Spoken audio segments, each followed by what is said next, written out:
you guys could just show give a thumbs up, that will be great. Or you can write in the chat that you can see my presentation. Is it visible? Is it visible? It's completely visible with no bars, right? So let's get started. Before we proceed, let me introduce myself. So I am Sourav from Patna, Bihar, and right now I'm doing my MBA HR from NMIMS Mumbai. A little bit about my background. So I did my bachelor's from Patna itself, and I scored around 72. In my 12th, I had about 72 again, and in my 10th, I had 9.4 CGPA, and I did it from a CBSE. And my NMAT score was around 244. Yep. So this is my background, and I was successfully managed to crack MBA HR for NMIMS Mumbai. With that, let's begin today's session, and let's get onto the first page. All right. So here is the number of seats that have been announced for the different campuses. MBA core program, which is the MBA main flagship program of NMIMS Mumbai, has an intake capacity of 600 seats. The other sister program that MBA core has is of human resource, which is again taken from its Mumbai campus, and it has an intake capacity of 120. Then we have the third program, which is of MBA Business Analytics. Again, the campus is NMIMS Mumbai, and the intake capacity is 120. Then we have MBA Digital Transformation, again for the Mumbai campus with an intake capacity of 60. And then we have MBA Pharmaceutical Management in the same campus with intake capacity of 120. Now we move on to the other campuses, all spread across all over India. The first one is Bangalore. We have core MBA there itself, which with an intake capacity of 240. Then we have MBA in Hyderabad, which also has an intake capacity of 240. Then we also have a campus in Navi Mumbai, which has a capacity of 180 students. And then at last, we have MBA in the Indore campus, which has a capacity of 120. So in total, we have about 1,800 intake capacity spread across different campuses.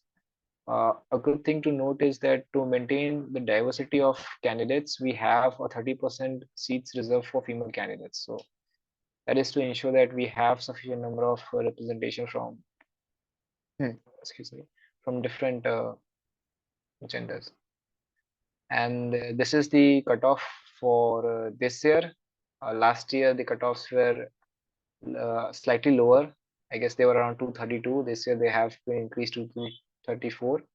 And a big congratulations to all you guys who have successfully cleared the cutoff and now entering into the second part of the prep. So again, the cutoffs for Mumbai is 234. For HR, again, both, as I said, so MBA Mumbai, which is the core program, MBA core, and the MBA HR, both are sister programs, and most of the stuff happens together. Then we have MBA BA and DT.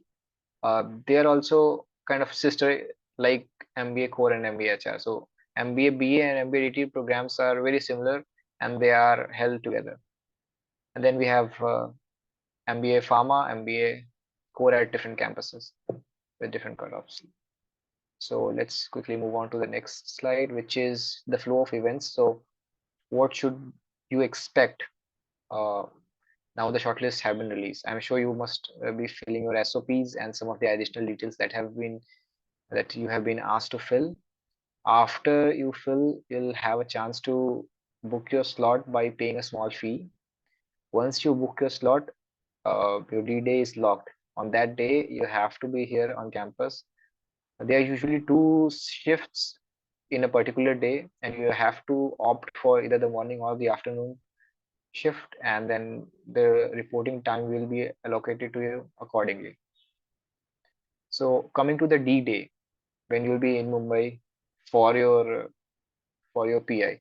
So it usually starts with you reaching the campus and going for a small briefing, wherein they'll talk to you about the program and some basic hygiene factors that they would want you to know. And then after that, you'll straight away be taken to the computer lab, which is where you'll be taking your VAT and the Watson Glaser test. You'd need to carry your mobile phones to ensure that you are able to log into your Gmail ID, which is where you'll receive the test links for your VAT and for your Watson Glaser test. And we'll talk more about what VAT and your Watson Glaser test in the coming up slides. And after your test, you are again taken to the 8th floor, wherein your personal interviews will be held. So this is the flow of events. Now, moving to the first assessment of the big day, right? So, I mean, this has already started. You guys must have already begun writing your SOPs, and some of you might have already uh, filled in your SOPs. So, basically, to give you an overview of what is expected of you is they want you to tell your story. They want to know you better before you actually come in for the interview. They want you to explain about your journey and why do you think you are the right candidate for this course, for this program. Okay, and why are you opting for this particular B school? So you start off with giving a brief background of where you are coming from. Okay, or some people like to start with a quote that they believe in, which also says as to where you are coming from, what your idea is, what kind of person you are. And then you try and connect your acads, achievements, work-ex, or internship with your MBA. Try and form a logical sequence as to why you should be given this opportunity, and you have thought through this entire thing when you are about to make such a huge investment and going to join a big B school. So they want you to have some sort of clarity over that. And then you can also talk about your specialization if you have any specialization in your mind that you want to pursue. Again, this gets connected to one is your goals, short term and long term. Okay, and then it also gets connected to your achievements, CADs, WorkX, internship. So it actually forms a sequence. Your story, your acads tells why you want to join an MBA, and then in MBA, what specialization you would like to pursue, and after pursuing the specialization, what do you aim to achieve in the short term and in the long term. And usually the SOP ends with you mentioning some of the key features of the NM campus and why it's so decorated, be it about its alumni and its rich pedagogy and the methodology of using case studies. It's a WeCare internship program, different clubs and committees that it has on campus that organize a host of festivities all around the year, and also the peer group that you get. The peer group is really competitive, as well as it's very helpful. So we help out each other a lot, and that really helps in your upskilling. It happens at a quite fast pace, I'd say. And that is, I guess, one of the best thing that you'll discover when you come to NM. The peer group is really helpful, and if you, let's say, some people is good in finance, some people are good in operations, some people are good in marketing, some people are good in stats. So we help each other out to make sure that everybody gets some sort of exposure to the domain and has some sort of learning knowledge taking place. So this is about your SOP, and I had taken a few sessions. I just came here after taking a session on SOPs and how do you write SOPs. It was quite a detailed session. So if you guys were there, you would definitely know how to craft your own story per se. This was just a brief overview of what was expected. Moving on to the next slide, which is VAT. So in VAT it is pretty simple. There's a particular word limit, I guess, around 200 to 300 words. You get 15 minutes or so to write on a given topic. Let's say my topic, as far as I can remember, was iPhone versus Android, wherein uh, there was a brief description of setting a story, and then they had mentioned how these two people in the story were using different phones and how these phones had and these operating systems have uh, evolved over a period of time. And then there was a brief question asked as to what my take on that was. Okay. So that was my VAT. It's not that complicated. It's fairly simple. Once you read, you'll get a gist of what is being asked.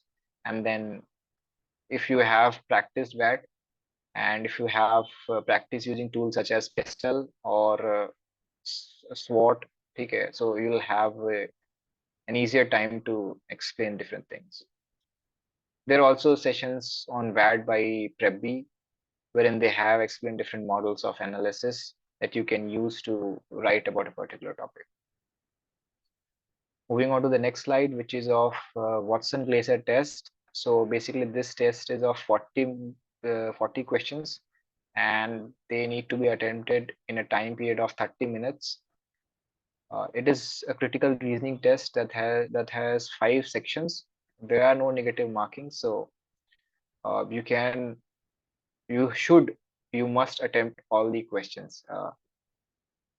The 5 sections are inference, assumption, deduce, interpretation, and evaluation of arguments. After each section, there is a pause, as you can see. So in this period, you can take your rest. Your timer stops.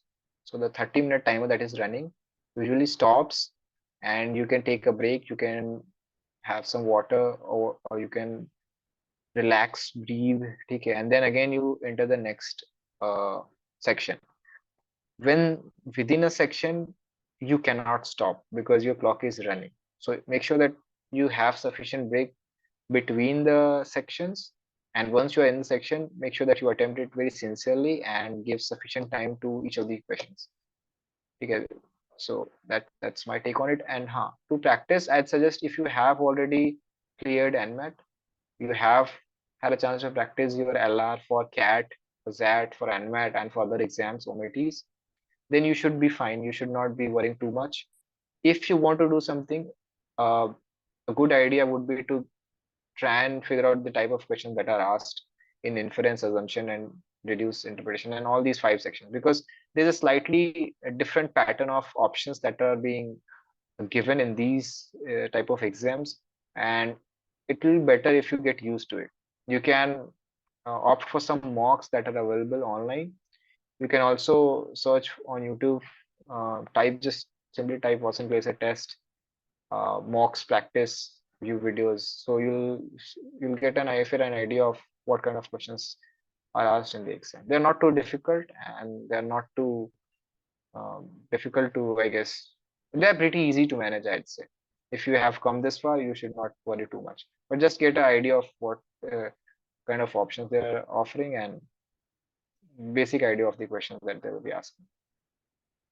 Moving on to the next session, which is your PI. So for me personally, what I feel is this is something that decides your selection. If they like you in the PI, you have a very, very high and strong chance of getting in.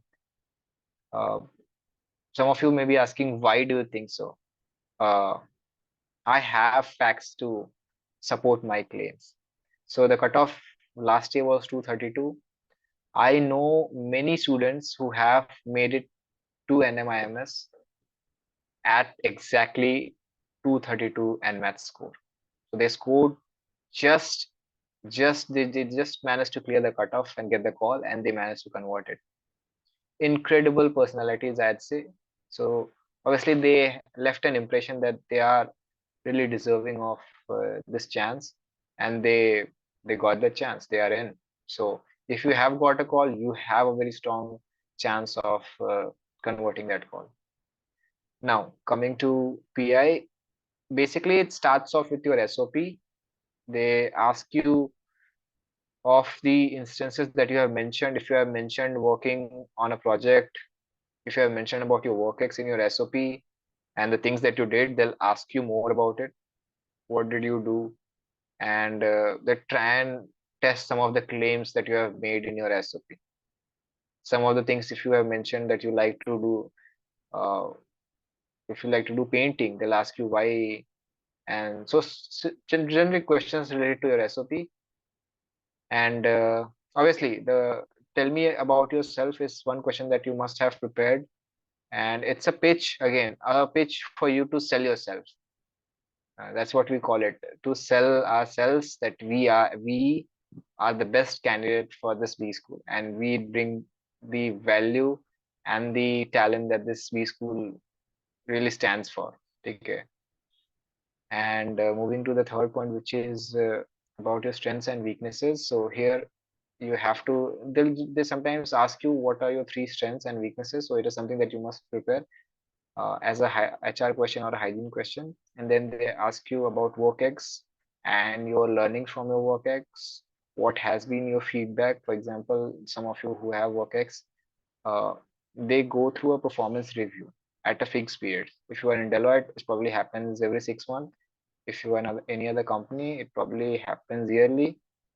So some in some companies it also happens quarterly. So they might ask you as to what was your performance review, what things did your manager ask you to improve on, and how did you actually went on to improve yourself, and things related to that.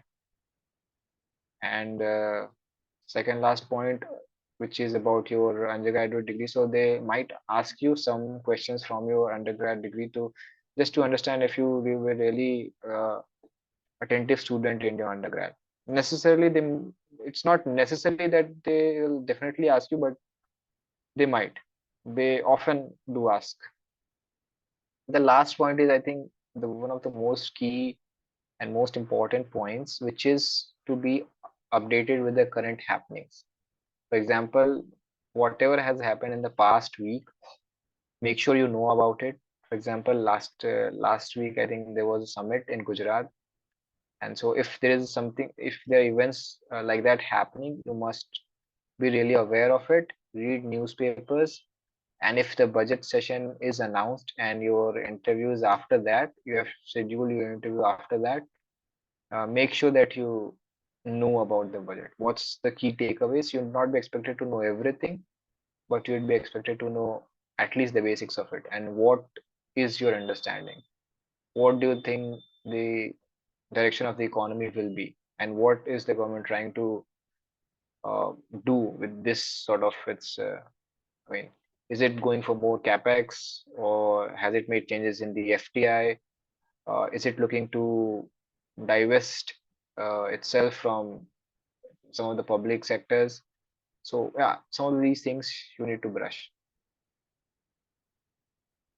So now this is my cheat sheet. I prepared this cheat sheet from the interview, or let's say from the editorial of our program chair, Mrs. Madhvi Gokhale.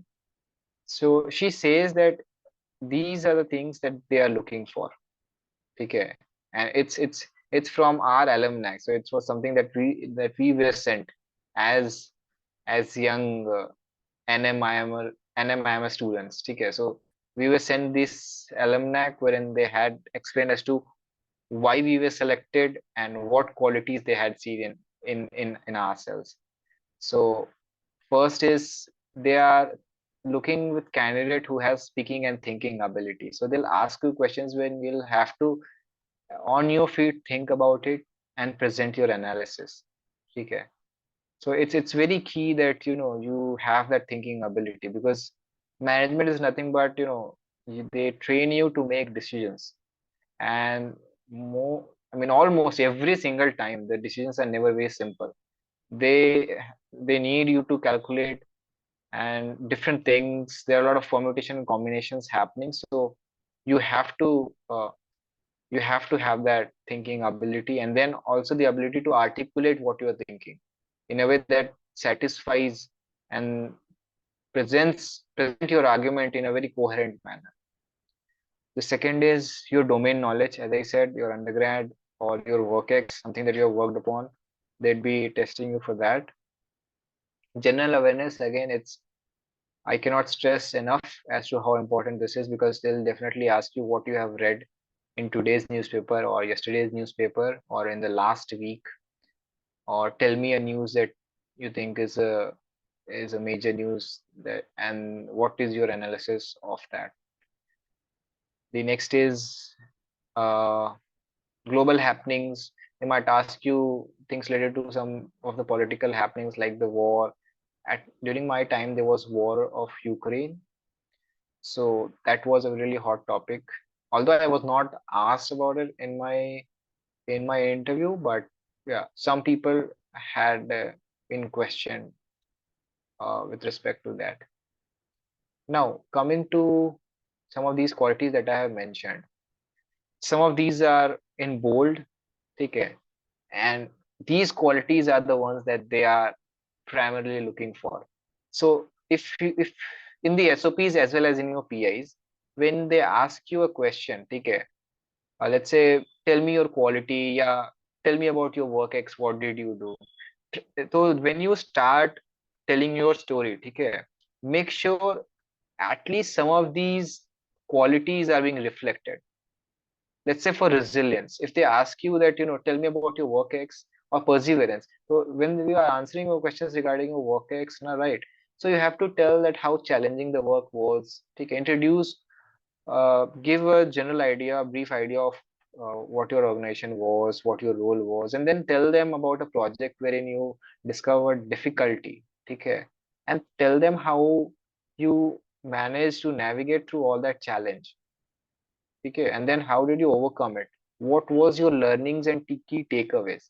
Tell them that you were defeated. Okay, you felt you wanted to give up, but for some reason or the other, you kept on going. So that basically shows that you have this ability to. Uh, J is equal to I'm sorry, Jay, I would not be able to give you any permissions. So yeah, so that shows that you have this ability to uh, bounce back, right? To be resilient in terms of difficulty and challenges. You might for a moment feel defeated, but then again, you pick yourself up and then you drag your feet through it, and then you ultimately succeed. So these qualities have to be reflected. Uh, Two, three qualities that I feel are very important. First is ready to learn. You have to mention that you are willing to learn, because in MBA you learn a hell lot of things, from sociology, anthropology, psychology to finance, operations, marketing, analytics, HR. Uh, for example, I am from MBA HR program, right? But I have to learn everything. Right now, in my third trimester, I'm learning corporate finance, which is about bonds, stocks, budgeting. Okay, and then I also have operations where we are learning about layout planning and a whole lot of other things. We have already had a session on marketing. Okay, and then we also right now today itself I had a huge session from 8 to 10 in the morning to about 5:30 on analytics, business analytics. So you learn a lot of things. And so if you are going to learn a lot of different things, you must come with this mindset that you are here to learn, learn, and learn. And if you can show that you have been learning different things in the past few years of your prep, before that, in your work, it's a good quality to express. And then you are hardworking, of course, that goes without saying. Optimism is another thing that I feel that they really stress after the quality of uh, willingness to learn. Optimism is, I guess, the second most important thing that they are looking for, because see, there are a lot of things that are not going to go in your favor. Okay, and if you take things too hard, you will not be able to proceed further in any field of business management. It's going to be extremely hard for you to make make a place for yourselves, because you have to always be optimistic and believe. And the third most important thing I feel is resilience. That they are looking for person who has failed and who has dragged his feet, found a way to pick himself up, and then done well for himself. Okay, everybody has displayed resilience at one time or the other. You just have to remember that story and make sure that you narrate that when given an opportunity. You have that ready when you are given an opportunity. And it's okay to be anxious. For example, my interview was a stress interview and I became very anxious, but I was also trying to calm myself. So they said in my interview to me that, you are not going to be selected, uh, because we do not think that you are ready. So my response to that was, I know I do not know everything, and I also know I was not able to answer a few of your questions, but I'm willing to learn. If you give me this opportunity, uh, I'd be willing to work hard, which I have. And then I guess in one or two sentences, I mentioned my struggle for the past few years, how I did not know mathematics, how I almost gave up on my preparation for MBA after my debacle in CAT, but then I picked myself up and then I toiled hard and I got a decent score, and now I have this opportunity of sitting for an interview. And then again I said, if you give me this opportunity, I'd be willing to learn and I'd make use of the resources. I am sure I would not disappoint you. So I was optimistic. I showed, I had persevered, I was resilient, and I was willing to learn. So I guess that's the reason why I finally made it here. So these are my key takeaways from what I've learned till now. Uh, so these are some of the FAQs that I had received prior to this session, and some of them were received prior to the earlier session that we had in January. The first question is, what is the fees? So the fees is around 24 lakhs, which does not include accommodation. So you'll have to arrange for a accommodation apart from the fees, which usually costs depending upon where you are staying. Yeah. Do we have a hostel? Yes, we have a hostel. There are different hostels for girls and for boys. We have, I think, a total of 4 hostels, 2 for girls, 2 for boys. And I do not exactly know what are the charges for it. I think you'll be able to find that online. And do we have a mess and a canteen? Yes, we have a mess on campus, and it's a good mess. The foods are of good quality, and you won't fall sick, and they are nutritious as well. When are the results announced? The results are announced typically 1 week after the last interview date. So if your interviews are ending at so if your interviews are, I guess this year it's ending on 8th of February. So the results would typically be announced by 16th of Feb. How much time do you get between shortlisting and PI? I guess this question has already been answered. You already know how much time do you have. How many slots for PI? I guess this year it's 31st till 8th of Feb. Last year we also had 31st of Jan till 8th of Feb. Waitlist movement. So in NMIMS, there is no waitlist movement. They give a lot of buffer calls. And if you have got an offer initially, well and good. You can just go ahead and accept it if you want, and that's it. Done. You are done for. You are in. You are selected. If you have been waitlisted, there is very less probability that you'll be uh, getting an offer, because they release a lot of buffer calls.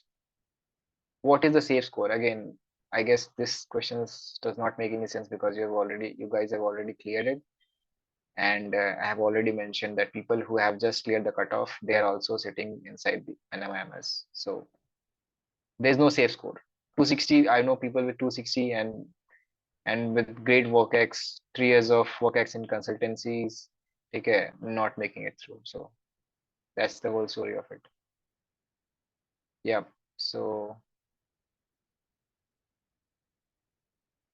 now I'll be ready to take questions.